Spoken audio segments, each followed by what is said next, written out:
possession. White Ramos found himself open and ties it up.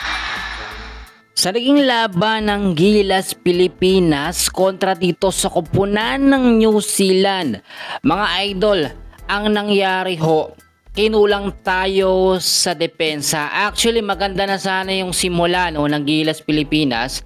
Doon po sa first half ng game, nakita naman natin, tabla yung naging score, 37-37. Pero ang nangyari ho dito, nakalimutan ni Coach Tim Cole na lumakas ng depensa ng New Zealand pagdating po ng third and ng fourth quarter ng game. Sa third quarter po, nakita natin, hindi nagbago ng sistema si Coach Tim Cole. Pinasok pa rin niya yung mga player na ginamit ng first half, which is mga pagod na nga po. Anong nangyari, natapos yung third quarter ng game, nakalamang ng 11 points, eto pong New Zealand. So, ibig sabihin nito, pinabayaan po ng Gilas Pilipinas na lumobo ang kalamangan ng New Zealand. Ano yung naging kulang sa ating national team? At kung bakit nahirapan tayo mga kaibigan dito sa New Zealand? Alam naman natin, kulang tayo sa big man kasi walang Kai Sotto. Meron po tayong QMB, merong Junmar, pero hindi naman binababad ni Coach Tim Cole. Ang nakita nga natin dito mga kaibigan, walang depensa ang Gilas Pilipinas.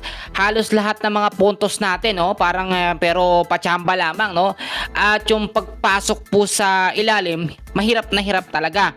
Pero pagdating po ng fourth quarter ng game, kahit papaano naman, nakakahabol po ang Gilas Pilipinas sa puntos, Actually, 9 minutes na lang natitira sa fourth quarter, 50-57 pa yung naging score. At so far, maganda naman din ang pinakita ng Gilas Pilipinas. Pero talagang nahirapan po tayo dito po sa koponan ng New Zealand. Alam nyo, ang pinapangalagaan lang naman ng national team natin, ma-maintain nila yung 2-0 record po, na dito sa Group A. Kasi kapag tayo nahirapan sa mga susunod na game, o dito tayo sa New Zealand nahirapan, how much more sa Australia pa.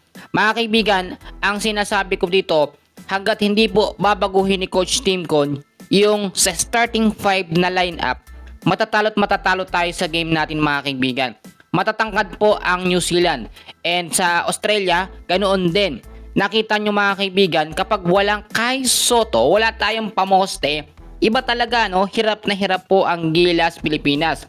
Talagang mainit yung naging laban, pero ganun pa man, ginawa naman ng ating national team ang kanilang magagawa at maging proud na lang tayo sa naging resulta po ng game.